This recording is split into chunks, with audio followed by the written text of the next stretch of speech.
ಕೊಡಲೇಬೇಕು. ಕಾರ್ಮಿಕರಿಗೆ ಕನಿಷ್ಠ ವೇತನ ಜಾರಿಗೆ ಹೊರಡಿಸಿದ ಕೇಂದ್ರ ಸರ್ಕಾರ ಕೇಳಿ ಧಿಕ್ಕಾರ. ಹೋರಾಟ ಕೇಳಿ ಧಿಕ್ಕಾರ. ಜಿಂದಾಬಾದ್ ಜಿಂದಾಬಾದ್ ಜಿಂದಾಬಾದ್ ಜಿಂದಾಬಾದ್. ದೇಶಾದ್ಯಂತ ನಡೆದಂತಹ ಸಾರ್ವತ್ರಿಕ ಮುಷ್ಕರ ಯಶಸ್ವಿಯಾಗಲಿ. ದೇಶಾದ್ಯಂತ ನಡೆದಂತಹ ಸಾರ್ವತ್ರಿಕ ಮುಷ್ಕರ ಯಶಸ್ವಿಯಾಗಲಿ. ಕಾರ್ಮಿಕರ ವಿರೋಧಿ ನೀತಿಗಳನ್ನು ತರುವಂತಹ ಕೇಂದ್ರ ಹಾಗೂ ರಾಜ್ಯ ಸರ್ಕಾರ ಕೇಳಿ ಧಿಕ್ಕಾರ. ಅಂಗನವಾಡಿ ಮೇಲೆ ಬಿಸಿ ಊಟ ಆಶಾ ಕಾರ್ಯಕರ್ತರಿಗೆ ಕನಿಷ್ಠ ವೇತನ ಜಾರಿ ಆಗಲೇಬೇಕು. ಗ್ರಾಮ ಪಂಚಾಯತಿ ನೌಕರರಿಗೆ ಕನಿಷ್ಠ ವೇತನ ಜಾರಿ ಆಗಲೇಬೇಕು. ಇದಕ್ಕಾಗಿ ಹೋರಾಟ, ನ್ಯಾಯಕ್ಕಾಗಿ ಹೋರಾಟ, ಇದಕ್ಕಾಗಿ ಹೋರಾಟ, ನ್ಯಾಯಕ್ಕಾಗಿ ಹೋರಾಟ, ಎಲ್ಲರಿಗೂ ಹೋರಾಟ, ಎಲ್ಲರಿಗೂ ಹೋರಾಟ.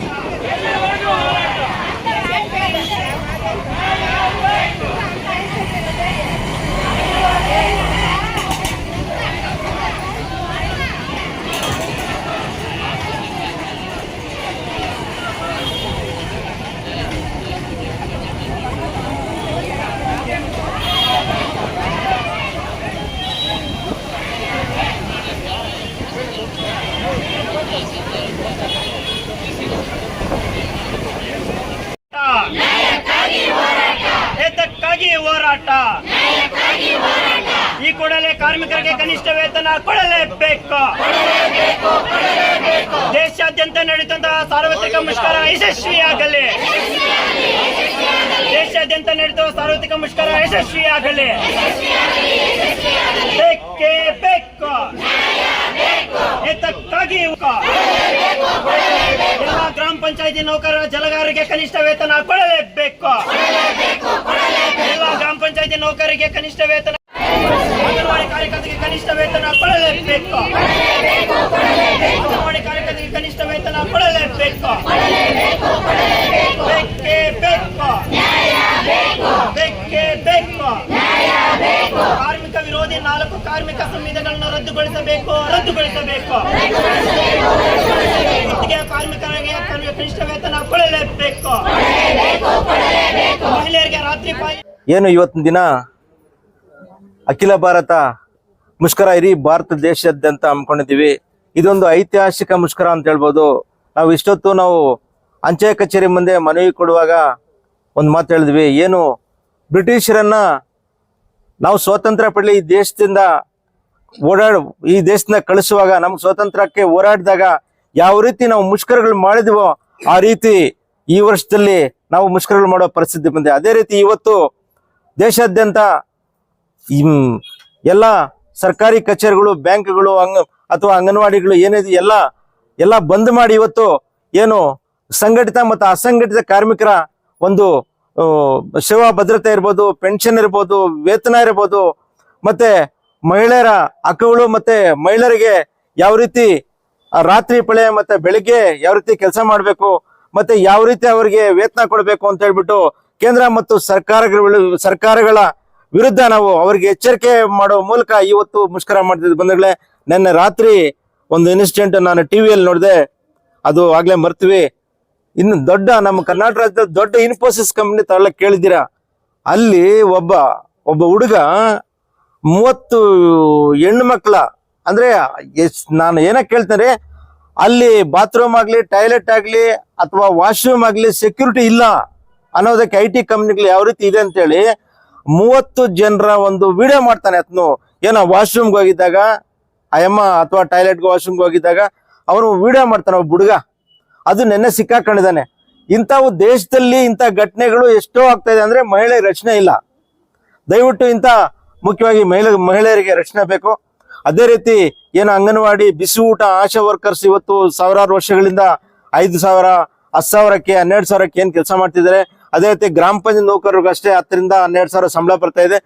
ಇವ್ರಿಗೆಲ್ಲ ಸೇವಾ ಭದ್ರತೆ ಮತ್ತೆ ಒಂದು ಇವ್ರಿಗೇನು ನೇಮಕಾತಿ ಕಾಯಂ ಮಾಡಬೇಕು, ಮತ್ತೆ ವೇತನ ಜಾಸ್ತಿ ಮಾಡಬೇಕು.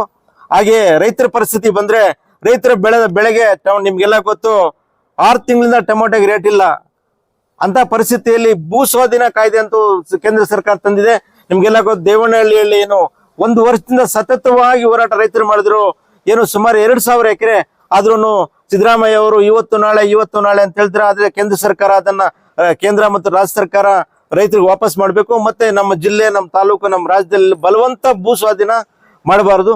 ಮತ್ತೆ ರೈತರಿಗೆ ಸ್ವಾಮಿನಾಥನ್ ವರದಿ ಜಾರಿಗೆ ಬಂದು ಏನು ಬೆಳೆ ಬೆಳೀತಾರ ಅವ್ರಿಗೆ ತಕ್ಕ ಒಂದು ದರ ಸಿಗ್ಬೇಕು ಅಂತೇಳಿ ನಾನು ಏನು ಈ ಒಂದು ಮುಷ್ಕರದ ಬಗ್ಗೆ ಈ ಎಲ್ಲರ ಬಗ್ಗೆನೂ ಏನು ಆಶಾ ಮತ್ತು ಅಂಗನವಾಡಿ, ಬಿಸಿ ಊಟ ಮತ್ತು ಗ್ರಾಮ ನೌಕರ ಡಿಮ್ಯಾಂಡ್ಸ್ ಏನಿದೆಯೋ ಇವೆಲ್ಲ ಜಾರಿ ಆಗ್ಲೇಬೇಕು ಅಂತ ಹೇಳಿದ್ರು. ಮತ್ತು ರಾಜ್ಯ ಸರ್ಕಾರಕ್ಕೆ ಮತ್ತು ಕೇಂದ್ರ ಸರ್ಕಾರಕ್ಕೆ ಒತ್ತಡ ಮಾಡೋ ಮೂಲಕ ಇವತ್ತು ಮುಷ್ಕರ ಮುಳುಬಾಗಲ್ ಮಾಡಿದ್ದೀವಿ. ಈ ದಿನ ಜುಲೈ 9ನೇ ತಾರೀಕು ನಮ್ಮ ಮುಷ್ಕರವನ್ನು ಆಲ್ ಇಂಡಿಯಾ ಅಖಿಲ ಭಾರತ ಮುಷ್ಕರವನ್ನು ನಮ್ಮ ಕಾರ್ಮಿಕರ ಕಡೆಯಿಂದ, ಅಂಗನವಾಡಿ ಕಾರ್ಯಕರ್ತರ ಕಡೆಯಿಂದ ಮತ್ತು ಆಶಾ ಕಾರ್ಯಕರ್ತರ ಕಡೆಯಿಂದ ಮತ್ತೆ ಕಾರ್ಮಿಕರು, ಎಲ್ಲಾ ಕೂಲಿ ಕಾರ್ಮಿಕರ ಕಡೆಯಿಂದ ಇವತ್ತು ಮುಷ್ಕರವನ್ನು ಹಮ್ಮಿಕೊಂಡಿದ್ದೇವೆ. ಮತ್ತೆ ನಾವು ಎಲ್ಲಾ ಕೆಲಸಗಳು ಮಾಡ್ಬೇಕಾದ್ರೆ ನಮ್ಗೆ ತುಂಬಾ ಒತ್ತಡ ಕೊಡ್ತಾ ಇದ್ದಾರೆ ಅಧಿಕಾರಿಗಳು. ಮೇನ್ ಅಧಿಕಾರಿಗಳಿಂದ ಒತ್ತಡ ಜಾಸ್ತಿ ಇದೆ. ಮತ್ತೆ ನಮ್ ಪೋಷಣ್ ಟ್ರ್ಯಾಕರ್ ಅಂತ ಒಂದು ಕೊಟ್ಟಿದ್ದಾರೆ ಈಗ ವರ್ಷದಿಂದ. ಆ ಪೋಷಣ್ ಟ್ರ್ಯಾಕರ್ ಅಲ್ಲಿ ಎಲ್ಲಾ ಕೆಲಸ ಮಾಡ್ಬೇಕಾಗತ್ತೆ ಮೊಬೈಲಲ್ಲೇ. ಆ ಮೊಬೈಲಲ್ಲಿ ಮಾಡ್ಬೇಕಂದ್ರೆ ಈಗ 35 ವರ್ಷ 45 ವರ್ಷ ಇರೋ ಹೆಣ್ಮಕ್ಳಿದ್ದಾರೆ, ಅವ್ರಿಗೆ ತುಂಬಾ ಕಷ್ಟ ಆಗ್ತಾ ಇದೆ ಅವರ ಕೆಲಸ ಮಾಡೋದಕ್ಕೆ. ಹೆಂಗಿರೋ ಮಕ್ಳಾದ್ರೆ ಮಾಡ್ತಾರೆ. ಈಗ 50 ವರ್ಷ ರಿಟೈರ್ಡ್ ಸ್ಟೇಜ್ ಅಲ್ಲಿರೋರು ಹೆಂಗಸರು ತುಂಬಾ ಜನ ಇದ್ದಾರೆ. ಅವರೆಲ್ಲ ಮೊಬೈಲಲ್ಲೇ ಆನ್ಲೈನಲ್ಲೇ ಕೆಲಸ ಮಾಡ್ಬೇಕಂದ್ರೆ ಅವ್ರಿಗೆ ತುಂಬಾ ತೊಂದರೆಗಳಾಗ್ತಾ ಇದೆ. ದಯವಿಟ್ಟು ಅದನ್ನ ನಮ್ಗೆ ಮುಕ್ತಿ ಮಾಡ್ಕೊಡ್ಸ್ಬೇಕು. ಅದನ್ನ ಮಾಡೋದಕ್ಕೆ ನಮ್ಗೆ ಅದು ಇಲ್ಲ ಅಂದ್ರೆ ಮಾಡ್ತೀವಿ, ನಾವು ಮಾಡಲ್ಲ ಅಂತ ಹೇಳಲ್ಲ, ಅದಕ್ಕೆ ನೆಟ್ವರ್ಕ್ ಬರ್ತಾ ಇಲ್ಲ. ಮತ್ತೆ ಅದು ಈಗ ಸಂಡೇ ಆದ್ರೂ ಅದ್ರಲ್ಲಿ ಕೆಲಸ ಮಾಡ್ರಿ ಅಂತ ನಮ್ಗೆ ಆಫೀಸ್ ಕಡೆಯಿಂದ ಒತ್ತಡ ಕೊಡ್ತಾ ಇದ್ದಾರೆ. ಮತ್ತೆ 5 ಗಂಟೆ ಆದ್ರೂ 5 ಗಂಟೆಯಲ್ಲಿ ಚೆನ್ನಾಗಿ ಬರುತ್ತಮ್ಮ ಟವರ್, ಯಾರು ಇರಲ್ಲ ಅವಾಗ ಯಾರು ಮಾಡ್ತಾರಲ್ಲ, ನೀವು ಮಾಡ್ರಿ ಅಂತ ಹೇಳ್ತಾರೆ. ಅದನ್ನ ಸ್ವಲ್ಪ ನಮ್ಗೆ ಮುಕ್ತಿ ಕೊಡ್ಸ್ಬೇಕು. ನಮ್ಗೆ ಅದಕ್ಕೆ ನಮ್ಗೆ ಟೈಮ್ ಕೊಡ್ಬೇಕು. ಇಲ್ಲಾಂದ್ರೆ i5 ಆದ್ರೂ ನಮ್ಗೆ ಹಾಕ್ಸ್ಕೊಡ್ಬೇಕು. ನಾವ್ ಮಾಡಲ್ಲ ಕೆಲಸ ಅಂತ ಹೇಳಲ್ಲ, ನಾವ್ ಮಾಡ್ತೀವಿ ಯಾವ್ದು ನಾವು ಕೆಲಸ ಪ್ರತಿಯೊಂದು.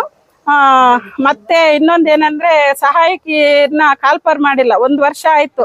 ವರ್ಕರೇ 2 ಕೆಲಸ ಮಾಡ್ಬೇಕಾಗತ್ತೆ, ಅದು ಕಷ್ಟ ಆಗ್ತಾ ಇದೆ. ದಯವಿಟ್ಟು ಅದನ್ನು ಸ್ವಲ್ಪ ಬೇಗ ನಮ್ಗೆ ಕಾಲ್ಪರ್ ಮಾಡೋ ತರ ಮಾಡಿಸ್ಕೊಡ್ಬೇಕು. ಮತ್ತೆ BLO ಕೆಲ್ಸದಿಂದ ಮತ್ತೆ BLO ಕೆಲ್ಸಕ್ಕೆ ವರ್ಷಕ್ಕೆ 6,000 ಮಾತ್ರ ಕೊಡ್ತಾ ಇದ್ದಾರೆ. ಅದನ್ನ ಸ್ವಲ್ಪ ಆ ಕೆಲಸ ಮಾಡ್ಬೇಕಾದ್ರೆ ಪ್ರತಿಯೊಂದು ಹಳ್ಳಿಯಲ್ಲೂ ನಾವು ಅದನ್ನು ಕೂಡ ಆನ್ಲೈನ್ ಅಲ್ಲೇ ಮಾಡ್ಬೇಕಾಗಿದೆ. ಮೊದ್ಲೆಲ್ಲ ಅರ್ಜಿ ತಂದು ಆಫೀಸಲ್ಲಿ ಕೊಟ್ರೆ ತಾಲೂಕು ಆಫೀಸಲ್ಲಿ ಮಾಡ್ತಾ ಇದ್ರು. ಇವಾಗ ಅದ್ರ ಜೊತೆಗೆ ಪೋಷಣ್ ಟ್ರ್ಯಾಕರ್ ಜೊತೆಗೆ ಮೊಬೈಲ್ ಇದು ವೋಟರ್ ಲಿಸ್ಟ್ ಸೇರ್ಸ್ಬೇಕಂತಂದ್ರೆ ಅದನ್ನು ಆನ್ಲೈನ್ ಅಲ್ಲೇ ಮಾಡ್ಬೇಕಾಗಿದೆ. ಮೆಂಬರ್ ಬರ್ತಾರೆ, ಏನಮ್ಮ ನೀನ್ ಯಾಕಮ್ಮ ಮಾಡಿಲ್ಲ ಅಂತ ಹೇಳ್ತಾರೆ. ಯಾರೋ ಒಂದು ಹುಡುಗ ಒಂದು 18 ವರ್ಷ ತುಂಬಿರೋ ಹುಡುಗ ಬಂದ್ಬಿಟ್ಟು ಏಮ್ಮ ಮೇಡಮ್ ಅದೆಲ್ಲಮ್ಮ ವೋಟರ್ ಲಿಸ್ಟ್ ಸೇಲೋದು ಅಂತ ಕೇಳ್ತಾರೆ. ಪ್ರತಿಯೊಬ್ಬರಿಗೂ ನಾವು ಆನ್ಸರ್ ಕೊಡ್ಬೇಕಾಗಿದೆ. ಕಷ್ಟ ಆಗ್ತಾ ಇದೆ ಕೆಲಸ ಮಾಡೋದಕ್ಕೆ ಹಳ್ಳಿಗಳಲ್ಲಿ. ದಯವಿಟ್ಟು ಇಲ್ಲ ಅದು BLO ಕೆಲ್ಸಕ್ಕೆ ನಮ್ಗೆ ಇಲ್ಲ ಸ್ವಲ್ಪ 6,000 ಕೊಡೋದನ್ನ ಒಂದು 10,000 12,000 ಆದ್ರೂ ಅದನ್ನ ಸ್ವಲ್ಪ ನಮ್ಗೆ ಪೇಮೆಂಟ್ ಜಾಸ್ತಿ ಮಾಡೋದಾದ್ರೆ ನಾವು ಕೆಲಸ ದುಡಿಯೋದಕ್ಕೆ ನಾವು ರೆಡಿ ಇದ್ದೀವಿ. ದಯವಿಟ್ಟು ಇದನ್ನೆಲ್ಲ ನಮ್ಗೆ ಅನುಕೂಲ ಮಾಡ್ಕೊಡ್ಬೇಕಾಗಿ ವಿನಂತಿ ಮಾಡ್ಕೊಳ್ತೀವಿ. ನಮಸ್ಕಾರ. ಈ ದಿನ ಅಖಿಲ ಭಾರತ ಮುಷ್ಕರ ಒಂದು ದಿನವನ್ನು ಆಚರಣೆ ಮಾಡ್ತಾ ಇದ್ದು ನಾವು ಒಂದು ಮುಷ್ಕರವನ್ನು ಮಾಡ್ತಾ ಇರೋ ಉದ್ದೇಶ ಅಂತಂದ್ರೆ, ನಾವು ಈಗಾಗಲೇ 17 ವರ್ಷದಿಂದ ಆಶಾ ಕಾರ್ಯಕರ್ತೆಯರಾಗಿ ಕೆಲಸ ಮಾಡ್ಕೊಂಡ್ ಬಂದಿದ್ದೀವಿ.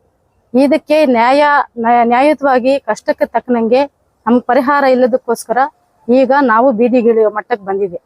ಇದು AITC ಕರ್ನಾಟಕ ರಾಜ್ಯ ಸಂಯುಕ್ತ ಆಶಾ ಕಾರ್ಯಕರ್ತೆಯರ ಸಂಘದ ವತಿಯಿಂದ ನಮ್ಮ ಒಂದು ಈಗ ಹೋರಾಟವನ್ನ ಯಾವ ರೀತಿ ನಮ್ಮ ಹೆಣ್ಣುಮಕ್ಕಳನ್ನ ಹಗಲು ರಾತ್ರಿ ದುಡ್ಸ್ಕೊಂತ ಇದ್ದಾರೆ. ಮತ್ತೆ ಬೇರೆ ಬೇರೆ ಕೆಲಸಗಳು ಆಗೆಲ್ಲ ಆನ್ಲೈನ್ ವರ್ಕ್ ಇರ್ಲಿಲ್ಲ, ಈಗ ಬಂದಿದೆ ಏನಂತಂದ್ರೆ ಡಿಜಿಟಲ್ಸ್ ಇಂಡಿಯಾ ಅಂತ. ಈಗ ಅದ್ರಲ್ಲಿ ಮಾಡಕ್ಕೆ ಸುಮಾರು ಜನಕ್ಕೆ 90% ಬರಲ್ಲ. ಅದಕ್ಕೋಸ್ಕರ ಎಲ್ಲಾರ್ನು ನಿಮ್ಗೆ ಬರಲ್ಲ, ನೀವ್ ಇದ್ದೋಗಿ ಅಂತಿದ್ದಾರೆ. ಈಗ ಅವಾಗ 25, 28, 35 ಒಳಗಡೆನೆ ತಗೊಂಡ್ರು. ಈಗ ಏಜ್ ಬಾರ್ ಆಗ್ತಾ ಇದೆ, 45, 50 ಇಯರ್ಸ್ ಆಗ್ತಾ ಇದೆ. ಅಂತವ್ರನ್ನೆಲ್ಲ ಈಗ ಮೆಂಟರ್ಗಳು ಸಡನ್ ಆಗಿ ನಮ್ಗೆ ಗೊತ್ತಿಲ್ದಿರಾನೆ ತೆಗೆದಾಕ್ಬಿಟ್ರು.